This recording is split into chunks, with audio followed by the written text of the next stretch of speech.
Opa, Conectando. Ah, agora sim. Tá vendo? Tem jeito para... Tá me ouvindo? tô ouvindo bem. Que bom, que bom. Tem jeito para tudo. Pessoal, sejam todos bem-vindos. Eu sou Carlos Silva, apresento o programa Paiaiana Conectados todos os sábados ao meio-dia na Rádio Conectados. Você acessa radioconectados.com.br.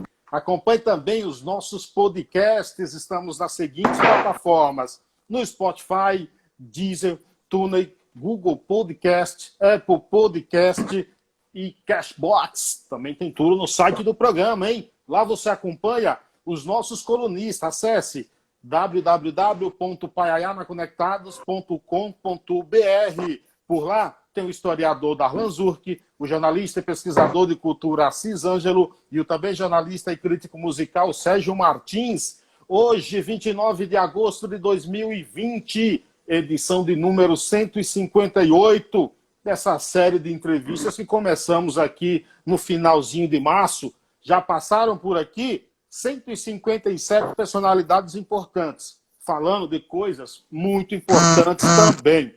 E hoje não é diferente. O cara que está aqui na minha frente é o mestre, lá do Nordeste, do nosso querido Nordeste, assim como eu, que sou baiano, poeta, compositor, escritor, quase 30 livros e centenas de folhetos de cordéis já publicados. Em 2020, ele publicou o Drama de um Refugiado, Ciranda Cultural, e Cordel e Sustentabilidade. Vou querer falar disso, pela editora Tem. Também é membro da Academia Brasileira de Cordel. Moreira de Acopiara, que honra recebê-lo. Muito obrigado pela aceitação do convite. Prazer é meu. Muito boa noite a você e todo mundo aí que está nos assistindo. Que honra. Você fala de que lugar agora? De onde você está? Nesse momento eu estou em Diadema. Eu moro em Diadema. Eu sou de Acopiara, que é sertão do Ceará, né? Mas moro aqui em Diadema faz 30 anos. Mas sempre vou ao Nordeste e conheço muito bem sua terra, Rio a Bahia, terra maravilhosa. Terra boa, entendeu? Depois que eu saí de lá, não ficou tão boa assim, entendeu? Mas é boa ainda, viu? Está aqui também nos prestigiando o radialista Serginho Carnevale, ali de Rio Claro, Miguel Dutra, minha amiga Mônica Araújo, atriz que participou ontem aqui comigo.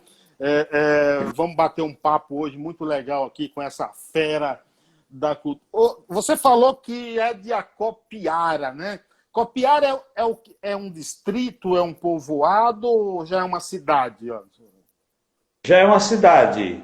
Ela tem 52 mil habitantes, foi emancipada da cidade de Iguatu em 1921, fica a 380 quilômetros de Fortaleza, na região centro-sul do Ceará, às margens do rio Trussu.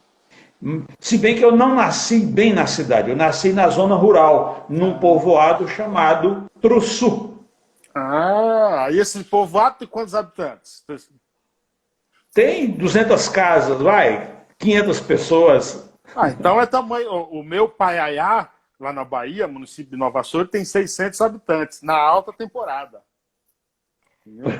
Então, só que detalhe, ó, nesse meu povoado lá, o Paiaiá, está hoje a maior biblioteca comunitária do mundo, com 130 mil livros. Pois é, lá no Trussu, no lugarzinho onde eu nasci, também tem uma biblioteca que eu ajudei a montar, né? Eu tinha aqui muitos livros e lá não tinha biblioteca, e eu me lembrando das dificuldades que eu tinha quando criança e adolescente para conseguir livros, aí fui mandando o livro para lá, e hoje também tem uma biblioteca bem robusta, lá no sertão, no meio do mato, agora com internet, agora com infraestrutura. A biblioteca é muito importante, principalmente nos pequenos vilarejos, né, Acopiara, do nosso querido país. É fundamental, né? Fundamental, a leitura é fundamental. Olha, eu fui alfabetizado lendo cordel. Cordel, você sabe, são esses livrinhos... Tem ali, eu acho, pega aqui. Antes de ir para a escola, eu já lia muito esses livrinhos aqui, ó. Aqui é um cordel meu, chama-se O Mundo Deve Orgulhar-se dos Filhos Negros que Tem. E aqui uma versão que eu também fiz desse clássico, o Pavão Misterioso. Pavão Misterioso. Eu era adolescente, lá não tinha energia elétrica, não tinha escola. Então, para a gente passar o tempo, mamãe lia para nós. E ela lia muito livro, mas principalmente cordel. Por quê? Porque para comprar um livro, ela precisava ir até uma livraria. A mais próxima ficava a quase 300 quilômetros de lá, que era em Juazeiro, ou então a Fortaleza. E o cordel era vendido na feira. Todo sábado tinha feira lá em Arapiara e papai sempre dava uma passada na feira e sempre comprava pelo menos um livrinho e levava lá para o Trussu e a gente lia. Aquilo era compartilhado, né? De modo que quando eu fui para a escola já estava muito bem alfabetizado, mas porque lia cordel. O cordel teve uma grande importância na formação da cultura brasileira como um todo e teve uma grande importância como cartilha do sertanejo. Muita gente aprendeu a ler lendo cordel ou para ler cordel. E também o cordel teve uma grande importância como jornal do sertanejo. Como assim jornal? Ora, quando aparecia uma notícia espetacular, o poeta fazia um cordelzinho contando aquela história, falando daquela notícia, porque naquela época não era como hoje, que a gente tem internet, televisão, WhatsApp, Facebook, a gente assiste tudo ao vivo, né? Naquela época as notícias demoravam meses para chegar ao sertão. Então o poeta ficava sabendo da notícia, fazia um cordel daquela notícia e ia lá para o sertão, lá para as feiras do interior, vender. E muita gente ficou sabendo de muita coisa através do cordel. Por exemplo, eu lembro até hoje, a chegada do homem à lua, eu fiquei sabendo através do cordel. Você chegou a escrever algum cordel depois sobre a chegada do homem à lua? Não, mas eu escrevi outros temas circunstanciais, né? Escrevi a morte de Ayrton Senna, por exemplo, de Luiz Gonzaga, né? E até hoje, por exemplo, quando o Ariano Suassuna faleceu, vários cordéis foram publicados, contando a história. Mesmo, né, nessa época de comunicação fácil, né, o cordel ainda tem esse serviço. Mônica dizendo aqui que conhece algumas pessoas que foram alfabetizadas através do cordel. Agora, ô Moreira, quando é que você começa a escrever mesmo de verdade? Porque até então você lia, né? Sua mãe lia tudo. Quando é que você começa? Você lembra, por exemplo, do primeiro cordel que você escreveu? Isso você não lembra, não. Eu acho que não. Não, é o seguinte, tem uma certa diferença, Carlos, de quando eu comecei a escrever até onde eu comecei a publicar. Eu comecei a escrever com 13, 14 anos de idade, mas era uma coisinha muito singela, né? Porque nessa idade você ainda não tem um bom vocabulário, não conhece os macetes, mas eu escrevia muito. Até os 26 anos de idade eu escrevi muita coisa, vários estilos, e não pensava em publicar. Eu escrevia porque eu gostava, eu achava que era comum as pessoas escreverem, era comum a gente decorar um poema para declamar, eu achava que era normal toda casa ter uma estante com muitos livros, como lá em casa tinha. Eu achava que as pessoas tinham que ler bem, tinham que escrever bem, mas eu não me programava para ser escritor, para publicar cordel. Mas aí quando eu tinha 26 anos de idade, eu resolvi publicar, por influência de um amigo chamado Costa Senna. Gente boa demais. Ele disse, Moreira, publique alguma coisa, você escreve bem. Aí eu escrevi, tinha uma história, um cordel pronto, eu publiquei. Mas assim, porque eu gostava de pegar o cordel. Pensei, se não vender, tudo bem, não tem problema, eu estou publicando porque eu gosto.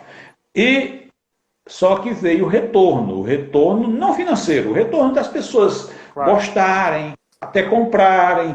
E um grande poeta chamado Gonçalo Ferreira da Silva, que é hoje presidente da Academia Brasileira de Literatura de Cordel, me ligou e disse: nossa, seu cordel está muito bem feito, parabéns. Quantos cordéis você já tem publicados? Eu falei: esse é o primeiro. Ele disse: nossa, é muito bom, você está dentro das regras. Tal. Aí eu fui me empolgando, né?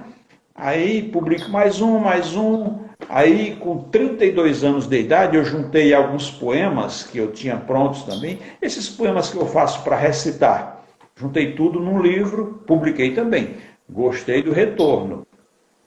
Aí publiquei mais 5 livros, na verdade mais 4. Quando eu estava no 5º livro, é que eu cheguei a uma editora que publicou um livro meu sem que eu pagasse. Aí as portas foram se abrindo e eu fui publicando mais cordel e lendo muito, pesquisando. Né? Mas deixa eu voltar aqui um pouquinho no início da tua... Você se muda para São Paulo quando? Em 2002, quando houve uma mudança lá na... Meu pai era fazendeiro, já idoso e tal. Aí mamãe sozinha, de repente mamãe ficou sozinha, viúva, sem... E eu e meus dois outros irmãos lá no sertão sem fazer nada. Aí eu tinha uns parentes aqui em São Paulo, e eles diziam: não, vamos para São Paulo, lá tem emprego bom. Aí eu vim para fazer a vida, né? Só que o emprego bom eu estou esperando até hoje. Né? Vim para trabalhar, e trabalhei para caramba aqui em subemprego, no posto de gasolina, em restaurante, em frigorífico e churrascaria. Né? Só de uns 20 e poucos anos para cá é que eu saí do emprego formal, porque foram saindo muitos livros e aí as portas foram se abrindo e é isso. Agora me diz, eu soube aí, um passarinho me contou, que você teve um encontro aí e recebeu alguns conselhos de um certo cabra chamado Patativa do Assaré. Dizem que se conselho fosse bom, ninguém dava, vendia. Mas conselhos vindo de um cara que nem Patativa do Assaré não se questiona, não é? Não. É tanto que hoje, um dia desses, uma menina, uma poeta ou poetisa, virou a cara para mim porque eu falei para ela justamente o que o Patativa tinha falado para mim. Patativa do Assaré, o melhor poeta nordestino de todos os tempos. Quando eu tinha 16 anos de idade, eu escrevia muito, produzia muito, recitava, né? Lá em casa, lia cordel para todo mundo, declamava para todo mundo. E tinha um poeta chamado Zé Ferreira, um repentista, ele já faleceu. E o repentista Zé Ferreira, para me agradar e agradar meus pais, vivia dizendo que eu era um grande repentista, um grande poeta. Não, você está pronto, você é um grande poeta. E eu fui me empolgando com aquilo, né? E um dia o Patativa do Assaré apareceu lá, não em Acopiara, em Iguatu. Nós estávamos em Iguatu, eu e minha mãe, e eu fiquei sabendo que o Patativa ia estar num determinado local. Aí eu datilografei um poema e mostrei para ele: olha, Patativa, eu sou poeta, eu queria que você lesse um poema meu. Ele leu e depois me devolveu e disse: seu poema está muito ruim. Aí eu fiquei meio perdido, né? Aí ele, vendo o meu desapontamento, disse: não, mas está acima da média para um jovem da sua idade. Se você... Aí ele apontou os erros. Disse: olha, essa rima aqui não está legal, não está certa, essa rima aqui está errada, essa metrificação pode ser melhorada, aqui tem 11 sílabas, aqui só tem 9, e tem que ser 10 ou 7. E foi apontando os erros, né? Aqui tem uma cacofonia. E o que é cacofonia? Ele foi me explicar. Aqui tem uma lisão que não pode ficar aqui. E o que é lisão? Aí ele foi me explicando. Enfim, ele foi o meu melhor professor. Aí foi quando ele disse: se você continuar lendo muito, se exercitando na escrita, com os ouvidos e os olhos bem abertos para o que está acontecendo no mundo, quem sabe daqui uns 15 ou 20 anos você não vem se tornar um bom poeta. Aí eu botei o rabo entre as pernas e fui para casa, né? Contei essa história para a mamãe. E mamãe disse, meu filho, mamãe era uma mulher sabida. O Patativa é um poeta consagrado, ele sabe o que faz, sabe o que fala, presta atenção no que ele falou. O Zé Ferreira, ele está querendo nos corromper. E aí, hoje eu digo, foi a melhor lição que eu recebi, porque se ele tivesse me bajulado como o Zé Ferreira me bajulou, eu tinha estacionado ali, né? Eu não Isso, tinha ido atrás, isso aí não foi né? conselho, isso foi uma aula, né? Com certeza, né? E hoje eu procuro, que eu recebo muita coisa de poetas iniciantes, né? E eu, pensando nisso, eu sou sincero. Quando tá bom, eu digo, olha, tá bom. Se tem que melhorar é aqui. Porque eu acho que a gente tem que estar sempre procurando, tem que estar sempre melhorando. Mas esses dias eu recebi um pedido desses de uma menina, de uma cordelista. E aí eu apontei os erros e ela não gostou. Eu digo, então você não quer crescer. Né? Aí ficou ruim. Rapaz, eu fiquei. A Mônica te pergunta se você já fez um cordel sobre Lampião. Já fiz, na verdade eu fiz acho que uns 3 ou 4. Né? Fiz Lampião absolvido, de Virgulino a Lampião, e debate de Lampião com Padre Cícero, Lampião e Padre Cícero num debate inteligente, e agora recentemente fiz um que se chama, não é sobre Lampião, mas sobre o cangaço. O cordel se chama Entre Zé Baiano e Lídia Tinha um Lindo Bem-te-vi, que é uma história de amor linda, né? O Bem-te-vi era um primo da Lídia, a Lídia foi a mulher mais bonita do cangaço que se casou com o Zé Baiano, que era o homem mais feio do cangaço, né? E ficou 2 anos ali. De repente entra para o cangaço um primo dela chamado, que foi batizado por Bem-te-vi. E ela, na adolescência, tinha tido um namorico com o primo. Aí eles se reencontraram no cangaço e o amor voltou, a paixão, e na ausência de Zé Baiano, ela o traía. E um outro cangaceiro ficou sabendo, contou para o Zé Baiano foi lá e matou a companheira. Uma história de amor muito bonita, mas com um final muito triste, muito trágico. Aí eu fiz agora, tem menos de um Legal. mês. Você falou aí, por exemplo, nas palavras de Patativa do Assaré, isso aqui deveria ter tantas sílabas ou tantas sílabas. O Assis Ângelo, você deve já ter ouvido falar dele, ele fez ele fez uma adaptação de Os Lusíadas, que tem Ele te falou, não falou? Contou. Isso. Quem escreveu aquilo ali fui eu até, entendeu? Fui eu que escrevi. Eu fico impressionado com a memória dele. Para quem tá assistindo não sabe, o Assis Ângelo perdeu a visão, então ele dita e a gente vai escrevendo. E ele estava me explicando exatamente sobre isso, a questão de os versos que tem que ter tanta sílabas, coisa e tal. E aí eu te pergunto, o cordel, ele é necessário que obedeça uma métrica, uma regra ali? Sim, o cordel obedece a uma regra. Na verdade, tem 3 exigências, tem 3 regrinhas, e essas regras. A versificação é universal. Né? O cordel chegou ao Brasil na bagagem do colonizador europeu, mas a versificação de 7 sílabas poéticas, ou a redondilha maior, vem de muitos séculos atrás. E só que o Leandro Gomes de Barros chegou aqui o cordel chegou aqui de forma oral. Tanto é que muitos poemas importantes se perderam. Né?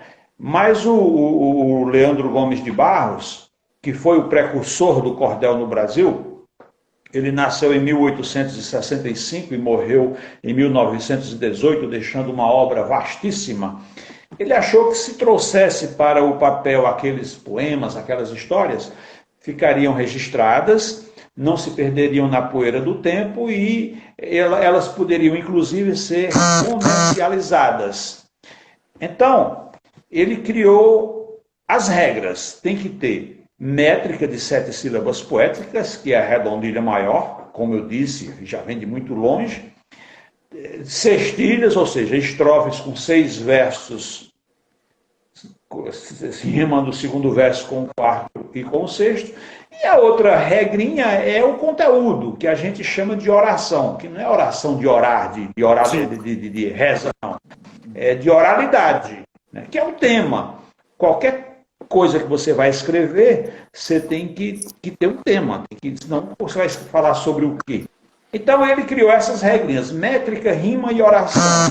Então o cordel tem que obedecer, nunca mudou, né? Mas também temos alguns cordelistas, alguns poetas mais sofisticados, que escrevem em décimas, que são estrofes de 10 versos, setilhas, são as estrofes com 7 versos, e versos decassílabos, que são os versos de 10 sílabas, e versos de 11 sílabas, que são os endecassílabos. Mas isso é mais para os repentistas e pouquíssimos cordelistas brasileiros, que dá muito trabalho, requer mais prática, mais habilidade.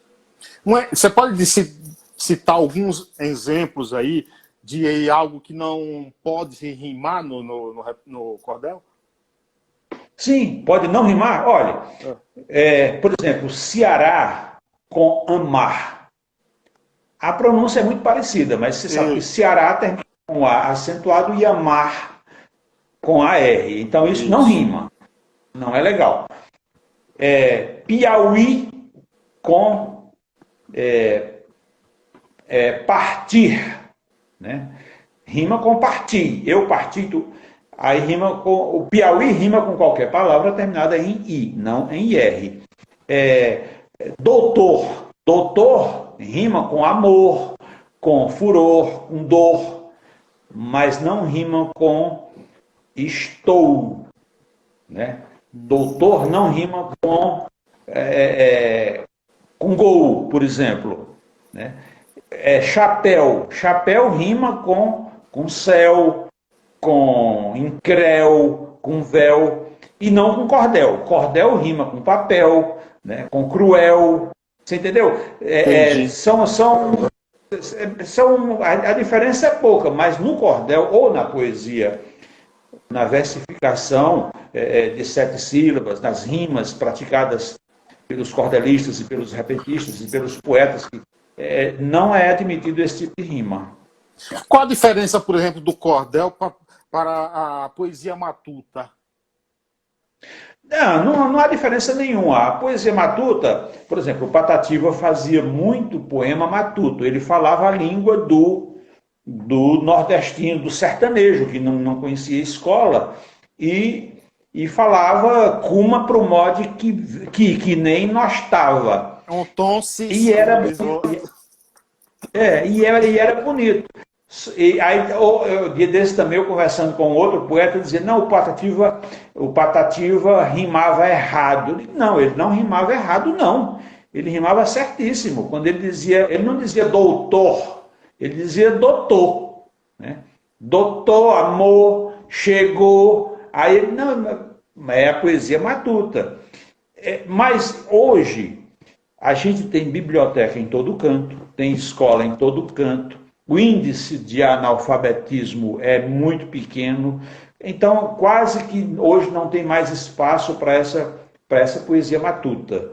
Ela não morreu nem vai morrer, e eu acho muito bonito. E outra coisa, eu não acho, quando você consegue transmitir sua mensagem, está de muito bom tamanho. Se você vier falar comigo na sua linguagem, com o seu sotaque, com o seu regionalismo, mas se você conseguiu transmitir sua mensagem, está de muito bom tamanho. Não quero saber se você obedeceu às regras gramaticais, não quero saber se você escreveu as palavras corretamente. O importante é transmitir a mensagem. A gente tem até hoje poetas analfabetos, repentistas analfabetos, que não sabem nem escrever o nome, mas são poetas maravilhosos, porque a poesia, tanto o cordel quanto o repente, vem da oralidade e não precisa de leitura, você não precisa saber escrever para fazer um bom poema.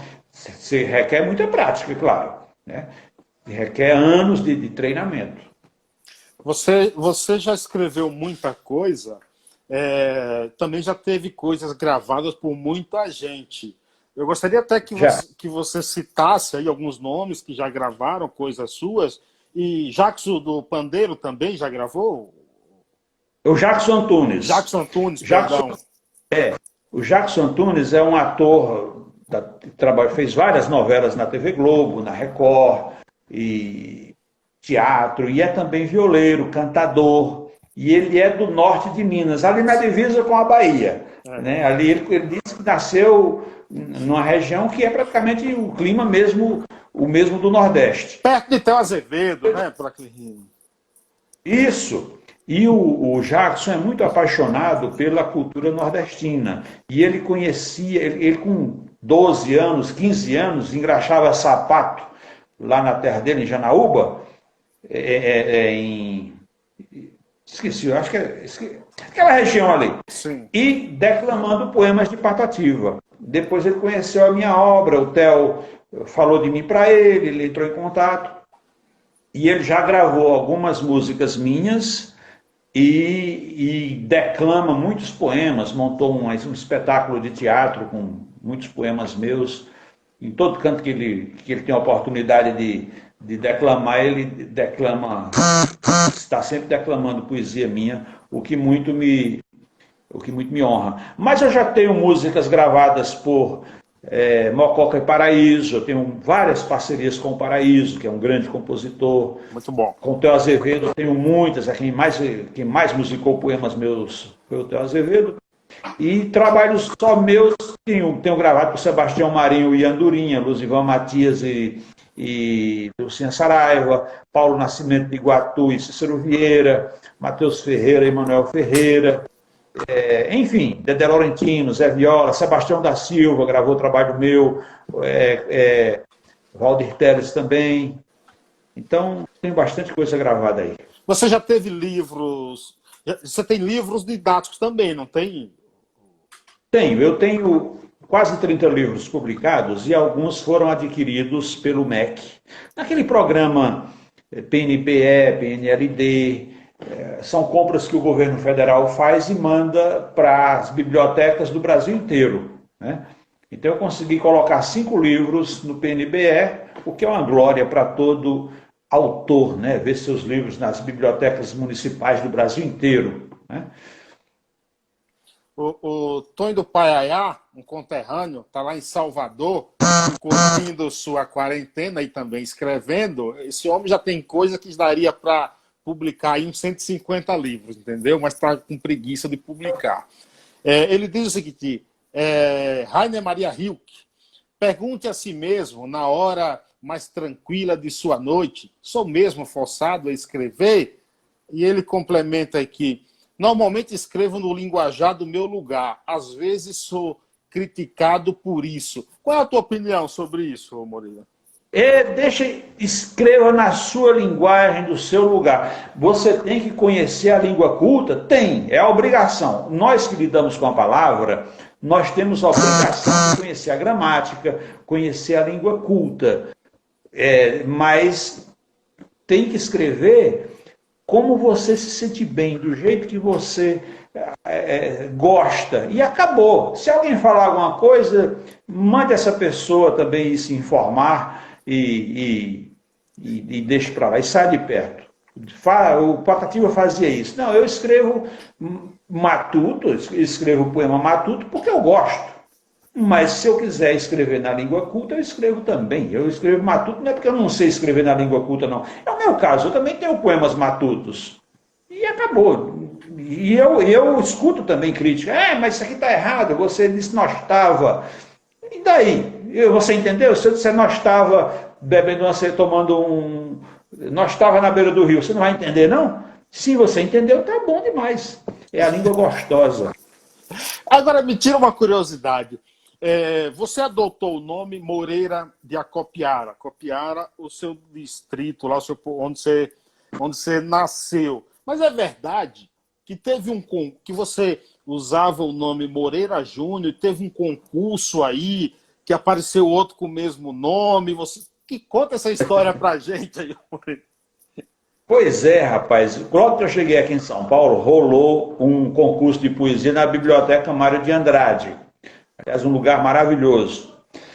E eu assinava com... Foi logo que depois que eu publiquei o primeiro cordel. Aliás, o primeiro cordel tá lá, Moreira Júnior, que o meu nome é Manuel Moreira Júnior, né? Aí escrevi lá um poema e quando fui ver o resultado, estava lá, primeiro lugar, Moreira Júnior. Rapaz, eu fiquei numa alegria sem conta. Aí corri lá no dia da premiação, cheguei lá, o Moreira Júnior era outro Moreira Júnior, até um jornalista que trabalhava na Folha, e eu fiquei numa decepção sem conta. Digo, mas rapaz, como é que pode? Outro Moreira Júnior na parada, agora lascou. Aí, para não haver essa confusão, eu pensei, olha, já que existe Patativa do Assaré, Paulo de Tarso, Mocinha da Passira, Paulo de Tarso, Tales de Mileto, Jesus de Nazaré, eu vou colocar Moreira de Acopiara. Aí ficou Moreira de Acopiara. Aí ficou Moreira de Acopiara e deu muito certo. Deu tão certo que eu nunca mais ouvi falar no do outro Moreira Júnior. Que legal. Meu amigo Giovan Márcio também chegou por aqui. Chegou por aqui também Eduardo Agra. Eduardo Agra é um ídolo do basquete brasileiro, pernambucano. Hoje é comentarista na ESPN. Ele diz o seguinte, você não tira um dia de folga, hein? Parabéns.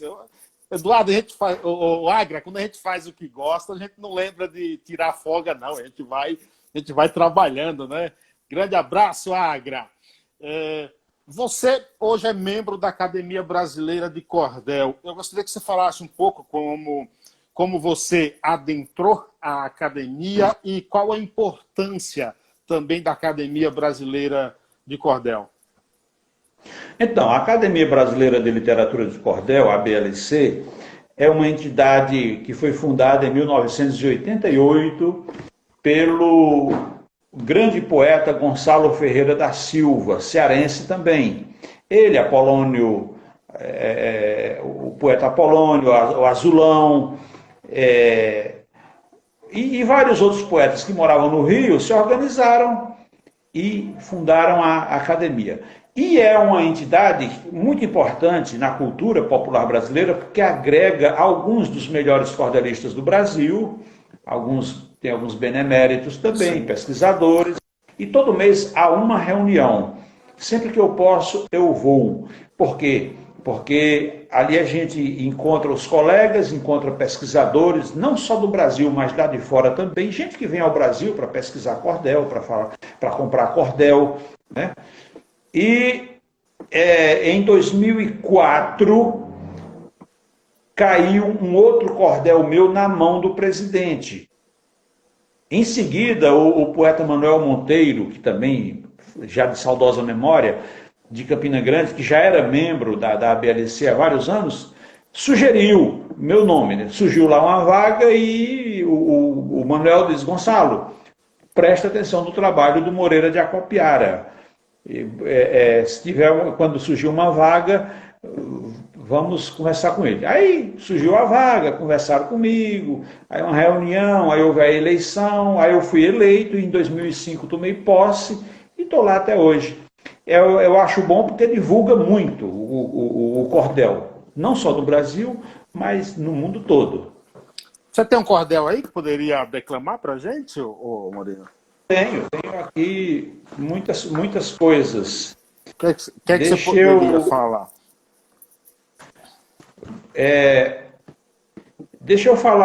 Deixa eu dizer um aqui que eu fiz para falar desse momento atual. Fica à vontade. No qual a gente está passando, né? Um momento de isolamento, de distanciamento. E eu me lembrei que faz uns 2 anos, justamente no Rio de Janeiro, eu fui lá ali perto do Museu do Amanhã, como é que chama aquela lagoa ali? Rodrigo de Freitas? Eu acho que é. Eu sei que era uma água muito podre, uma água suja, e eu fiquei pensando, caramba, quanta poluição cai aqui dentro, um lugar lindo desse, tão poluído. E recentemente, agora, poucos dias, eu passando no mesmo lugar, estava a água cristalina, peixes andando assim. Aí você olha hoje para o ocaso, vê menos poluição, né? No horizonte. A rua está mais tranquila, menos carro, menos poluição, as pessoas mais cuidadosas. Aí eu pensei, esse momento serviu para isso, tem servido para isso. Aí já fiz vários poemas nesse período de pandemia, mas tem um aqui que eu gostaria de compartilhar aqui com você. Que honra! Que diz assim: as pessoas de repente não puderam mais sair e se aquietaram somente por não ter mais onde ir. Mais calmas em suas casas, voaram fora das asas, leram muito, descansaram, pensaram, se divertiram, escutaram, discutiram, se exercitaram e amaram. De repente, ouviu-se um grito que no planeta ecoou. O céu ficou mais bonito e o povo dançou, rezou, aprendeu novas maneiras de incrementar brincadeiras de olhar pelo mais carente, abrandou, respirou fundo e passou a ver o mundo com uma visão diferente. De repente, alguém buscou o bem das outras pessoas, sentiu falta e se assustou porque perdeu coisas boas. Muitos até melhoraram, refletiram, relaxaram, falaram ao pé do ouvido, houve alguns que estremeceram. Todos, porém, perceberam que a vida tem mais sentido.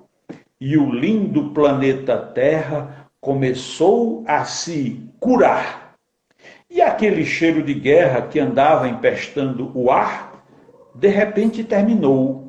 E todo mundo aceitou as muitas portas fechadas, os trabalhos inconclusos, os longos dias reclusos e as distâncias aumentadas.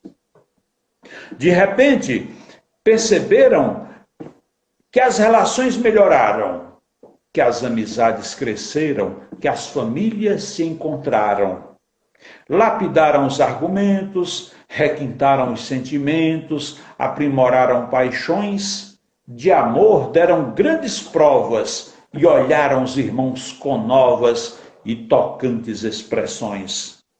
De repente ouviu-se um oi de uma gente mais regrada.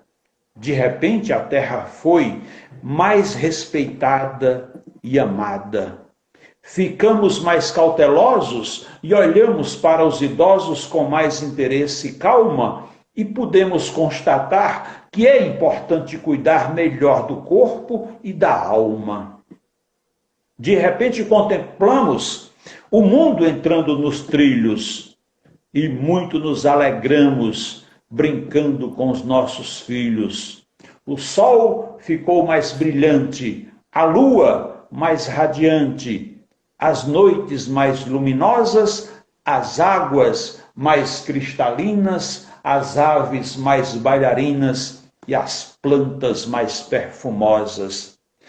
Aprendemos que não cabe ao homem querer ser mais, porque a natureza sabe que somos todos iguais. E quando a gente exagera, ela, justa, nada espera, alerta cada inquilino.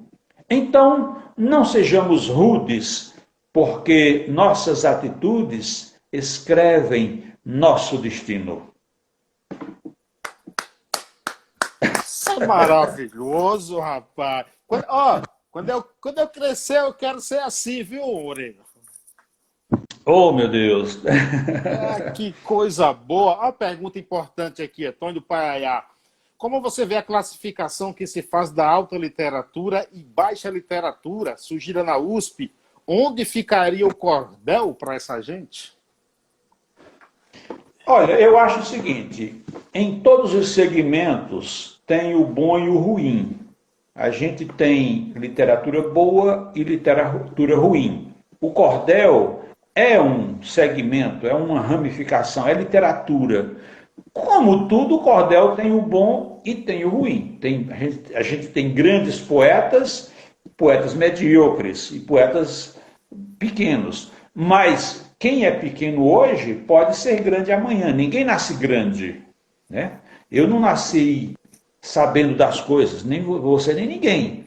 Então não pode haver esse tipo de preconceito. Eu respeito demais os meus amigos, os meus colegas cordelistas, os grandes e os pequenos. Torço para os que ainda não cresceram, ainda não despontaram, despontem. Se puder, oriento, incentivo. Jamais vou bulir com a autoestima, jamais vou abalar a autoestima de ninguém. Não, eu vou incentivar. Leia, que você desasna. Tá? E eu acho essa história de classificação, eu acho uma bobajada sem conta. Né? O respeito é bom e eu gosto, cada um na sua, faça o seu trabalho, eu faço o meu. O que é bom para um pode não ser bom para o outro, e vice-versa. Deixa eu te fazer uma pergunta, Moreira. O cordel, tratado, né, como cultura popular, sempre os seus cordelistas, autores, levam como oração, como tema ali, a rotina do dia a dia, o sertão, o Nordeste. Mas, por exemplo, você fez a adaptação também sobre a Divina Comédia, que é um clássico da literatura mundial. Existe, por exemplo, algum cuidado, não sei se cuidado é a palavra correta, mas existe algum cuidado específico assim ao tratar um tema popular e um livro, um clássico, por exemplo, da literatura? Olha, para fazer essas adaptações, você tem que... Eu adaptei a Divina Comédia, As Aventuras de Robinson Crusoe, e adaptei também a história de Antônio Conselheiro, Os Sertões, só que eu peguei só a parte da biografia do Antônio Conselheiro e a luta. Né? Você tem que ler aquilo com atenção, pegar a essência, né? Pegar o enredo e contar a história do seu jeito. Você tem que contar como você sabe. Aí eu me baseio muito, eu penso muito em quem é que vai ler aquilo. Né? Eu fiz aquelas adaptações, pensando, inclusive uma delas foi comprada pelo governo federal, eu fiz aquelas adaptações pensando quem era que ia ler aquilo. Possivelmente serão alunos do ensino médio ou até do ensino fundamental, então eu tenho que me direcionar à linguagem deles. Né? Aí sim, eu não posso escrever aquilo na linguagem matuta. Eu tenho que ter cuidado com a gramática ali, com o linguajar acessível também, não posso rebuscar muito, porque eu acho que você tem que escrever com simplicidade, com tranquilidade, com naturalidade. Se você começar a enfeitar muito, não quer dizer que você é um bom escritor. O Igor te pergunta, gostaria de saber do entrevistado se ele escreve sobre coronelismo, êxodo rural, fome e seca. Sim, já fiz poemas, não tenho aqui de cor, mas eu tenho poemas sobre todos esses temas aí. Tá? São coisas que muito me inquietam e a gente tem a obrigação de abordar esses temas. Rapaz, eu vi você declamando eu esqueci o nome, mas que você fala aqui, o técnico de futebol é tratado de professor e o professor de tio. Cara, eu achei aquilo ali fantástico, aquilo ali maravilhoso. Ô, rapaz. Tá num dos meus livros aí, né? Mas eu acho que eu não vou me lembrar dele, não. Faz muito tempo que eu não recito. Mas é sensacional, cara. É algo primoroso, eu acho, aquilo ali. Entendeu? Eu acho primoroso, é algo brilhante. Pois é, olha, e os poemas acontecem... Eu não acredito nessa história de inspiração. Eu acho isso bobagem. Eu acredito em trabalho. Né? Inspiração para mim é eu estar bem dormido, bem alimentado, bem descansado e com um tema bom na cabeça.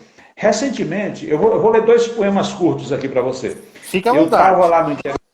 Eu estava lá no interior da Paraíba, eu fui para passar 2 dias e passei 17 porque cancelaram a minha passagem de volta e eu não tinha muita coisa para fazer aqui em São Paulo, fui lá para um sítio do amigo meu. Aí um dia a dona da casa desse, pro filho dela, Daniel, vai lá na casinha que era de fulano, pegar uns cocos para a gente fazer amanhã um bacalhau aqui com leite de coco, fazer umas cocadas. Aí eu fui. Uma casinha abandonada, as portas quebradas. Quando a gente entrou assim, tinha umas corujas voando, uns morcegos, e lá no quintal uns pés de coco super carregados, a gente pegou um saco de coco, os pés de alecrim assim, e o Daniel foi me dizendo, Moreira, rapaz, que saudade dessa casinha. Quando eu tinha 18, 19 anos, tinha uma menina aqui, falou lá o nome dela, e eu vinha para cá toda noite, a gente namorava e era bom demais, não tinha energia, era muito bom, e hoje eu não sei onde ela anda, eu em São Paulo, mas parece que eu estou vendo ela aqui. Que maravilha. E a gente é um lugar maravilhoso, rapaz. Aí eu fui escrever assim, caminhando no pé daquela serra, tão bonita, tão verde, tão singela, o mais lindo lugar da minha terra, me lembrei de que fui vizinho dela.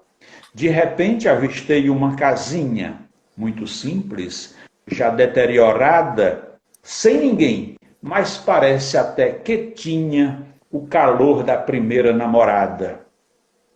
Eu vivia o vigor da mocidade e ela era uma flor, quase um botão. Revivi o passado e a saudade desse amor que era alma e coração. Contemplando a beleza do setor, o sol quente caindo sobre mim, parecia estar vendo meu amor indo e vindo com cheiro de alecrim. Ao entrar na casinha, não vi nada, a não ser solidão, paredes sujas e o telhado servindo de morada para grilos, morcegos e corujas. Sensacional. Quer dizer, uma coisinha simples, um tema corriqueiro, mas eu senti vontade de escrever sobre aquela cena. E esses dias, uma amiga minha, também me entrevistando, perguntou se eu tinha poema para falar de autoajuda. Falei, não, eu não gosto disso, eu acho que você não precisar de autoajuda, você tem que se garantir. Você tem que se garantir como jornalista, como apresentador, como poeta, como cordelista, como pessoa. Eu fico danado quando estou num aeroporto, que tenho algumas horas de espera, que acontece sempre, aí eu corro lá para a livraria. De desse eu entrei numa livraria, na altura dos meus olhos estava lá, 10 lições para você ser feliz. Outras 10, mais 10 lições para a sua felicidade. O caminho da felicidade. Aí, caramba, eu não preciso disso, cara. Moreira, quando você viu o livro com o título Caminho da Felicidade, não deu vontade de você folhear ele para ver se aquela tua viagem era um dos caminhos da felicidade? Até que deu, mas aí eu pensei, não, o caminho da felicidade é o caminho do autor desse livro se todo mundo comprar. Exatamente.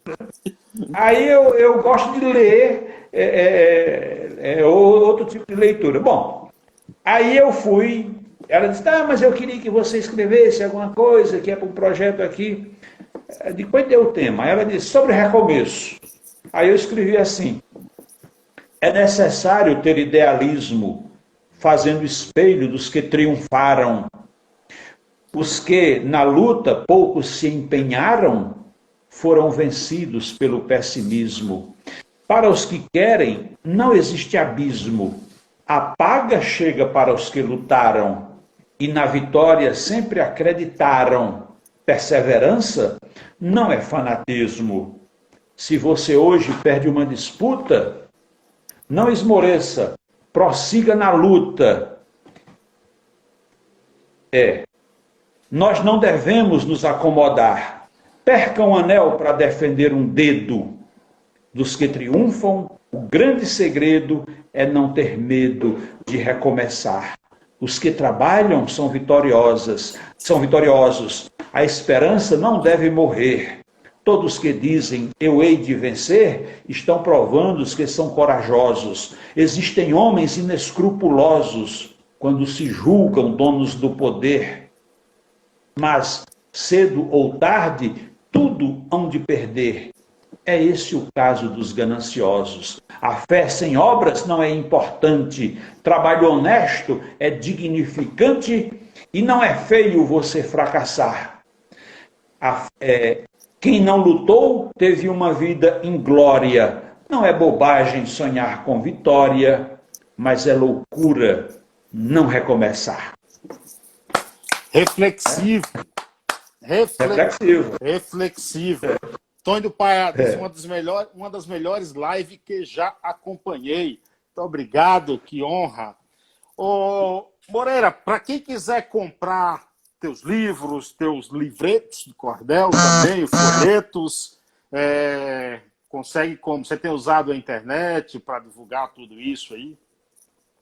Eu tenho vendido muito pela internet, justamente. As pessoas vão me achar muito fácil aí. Bote lá no Google Moreira de Acopiara, que vai aparecer Facebook e um blog, enfim, vão me achar. Mas me achem no Facebook, Moreira de Acopiara. Se botar lá Moreira de Acopiara, aparece também. Ou então, meu e-mail, vou até deixar meu e-mail aqui, poetamoreiradeacopiara@gmail.com, é muito fácil. poetamoreiradeacopiara@gmail.com. Pronto, aí a gente manda pelo correio. Eu tenho esse livro novo aqui, ó, Cordel e Sustentabilidade. São poemas que tratam desse tema, aliás, um tema muito pertinente. Aí eu tenho um outro que se chama A Natureza Agredida Pede para Ser Respeitada. Tem um outro que se chama O Drama de um Refugiado, que você falou aí no começo. Tem outro que se chama... esqueci o título do livro. Enfim, eu tenho aqui uns 10 livros, e cordel, eu tenho muitos cordéis. Claro. Eu tenho quase 200 títulos disponíveis aqui. Cordel em todos os temas que possa imaginar. A gente faz um pacotinho e manda. Acabou nosso tempo. Como quando o papo é bom, rapaz, olha. Muito obrigado, viu, mestre? Prazer estar com você. Um abraço aí às pessoas que nos acompanharam. Tô vendo aqui muitos recadinhos. Não dá para falar de todo mundo, mas a gente abraça todo mundo e até a próxima. Grande abraço, viu? E obrigado aí pela atenção. Gostei muito. Você fez as perguntas certas. Muito obrigado. A gente vai aprendendo entrevistando mestre como você. Muito obrigado, viu, Moreira? Obrigado a todos, gente. Obrigado mesmo. Maria Lídia Padiotto também. Muito obrigado. Até uma próxima. Um abraço.